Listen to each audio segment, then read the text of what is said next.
For clarity, there is something important you need to know about me before this story begins.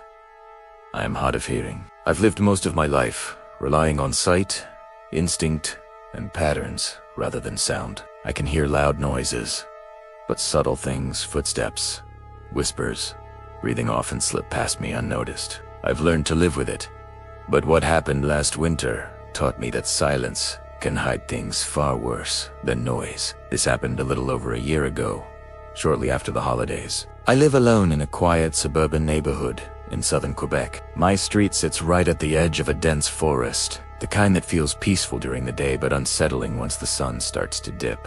Most of the neighbors know each other, and nothing ever really happens here. That sense of safety was something I trusted. I shouldn't have.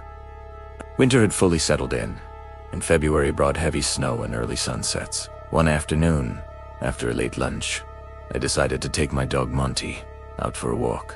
Monty is a Rottweiler Husky mix big. Powerful and usually fearless. He loves the cold and the forest trails more than anything. As soon as we turned the corner toward the forest entrance, he started pulling like usual, nearly dragging me along. Fresh snow covered the ground, untouched in most places. A few boot prints and yellow patches told me other dog walkers had been there earlier in the day. It was already past noon, and most people avoided the forest this late because the sun would set around 4 p.m. We walked for about half an hour before reaching a fork in the trail. One path was clearly used. The other was pristine, untouched. Perfectly smooth snow stretching into the trees. Feeling slightly adventurous, I took the untouched path. I knew these trails well. I'd walked them dozens of times and had never gotten lost.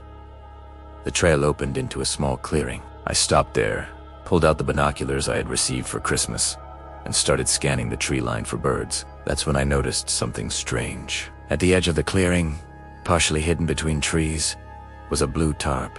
As I focused my binoculars, my stomach tightened. Beneath the tarp was what looked like a makeshift shelter: branches, rope, and packed snow, forming a crude structure. Someone had been living out there. Curiosity urged me forward, but common sense told me to leave. The light was fading fast, and the forest grows darker much quicker than you expect. I turned around and started heading back. Monty ran ahead like always, but his behavior changed almost immediately. His ears stood straight up. His movements became stiff. He lowered his head and began sniffing the ground intensely. I followed his gaze down to the trail. That's when I saw the footprints. They were large, much larger than Manon, deeply pressed into the snow. I stopped and turned my boots over, comparing the size. They didn't match. The trail had no other forks, which meant whoever made those prints had passed me. I assumed they must have walked by while I was distracted with my binoculars. It made sense at the time. I didn't hear anything, but that wasn't unusual for me. Still, the uneasy feeling stayed with me as the forest darkened. Suddenly, Monty stopped and spun around, barking aggressively behind me. I turned. Less than a meter away stood a man. He was tall, easily over 6 feet with broad shoulders. He wore charcoal snow pants and a white camouflage jacket that blended almost perfectly with the snow. His hands were buried in his coat pockets. He hadn't been there seconds before. He appeared to be speaking, but I couldn't hear him clearly, and the fading light made it impossible to read his lips. I gestured awkwardly, trying to explain that I couldn't hear well and that it was getting late. He didn't respond. Hust? Starred. After an unbearably long moment, I turned and walked away, keeping Monty close. I didn't look back. I made it home by 4:30 p.m., shaken but trying to convince myself I was overreacting. I wish that had been the end of it. That night started normally. I followed my usual routine, fed Monty, locked the doors, and went to bed. Sometime in the middle of the night, I woke up to Monty licking my hand. I reached for my phone. 3 a.m. There was a message from my neighbor asking if everything was okay. According to them, Monty had been barking nonstop. That didn't make sense. Monty was calm in my room, or at least, he had been. I noticed he was gone. My heart started pounding as I followed the sound of barking downstairs. Monty stood at the patio door, teeth bared, body tense. The motion sensor light outside flicked on, and there he was. The same man from the forest stood in my backyard, staring directly at the house. I didn't hesitate. I backed away and texted 911, my hands shaking so badly I could barely type. I ran upstairs, grabbed the machete I kept under my bed, and barricaded myself in my room with Monty. Minutes passed like hours. Monty suddenly lunged at the bedroom door, barking violently. A shadow slid under the door. I watched the handle, waiting for it to turn. It never did. When the police arrived, the patio door was shattered. The backyard gate leading directly into the forest was wide open. The man was gone. I stayed with a family friend for days afterward. I never heard back from the police, but the forest never felt the same again. I thought I was safe after moving states. I was wrong. 2 years later, in Illinois, my younger sister Kate and I went to see a horror movie. Halfway through, my phone buzzed loudly. It was my dad, or so I thought. The text asked us to bring him lunch to the woods near his work. We didn't question it. That mistake nearly got us killed. At the lake, we found a man wearing my dad's jacket, holding his phone. When he turned around, smiling, I recognized him instantly. The same tall figure. The same dead eyes. He ran when we did. Later that night, I received a message. I like how your bedroom is lit by your TV. When I looked out the window, he was there, smiling, waiting.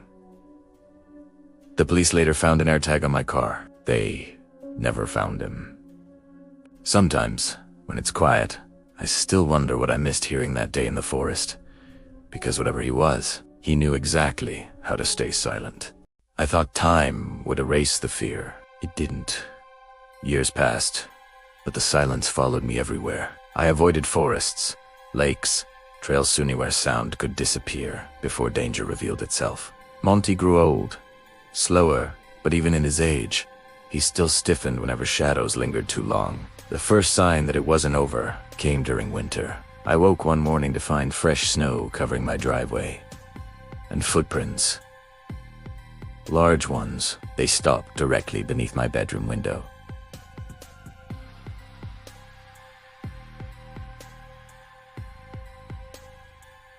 No approach marks.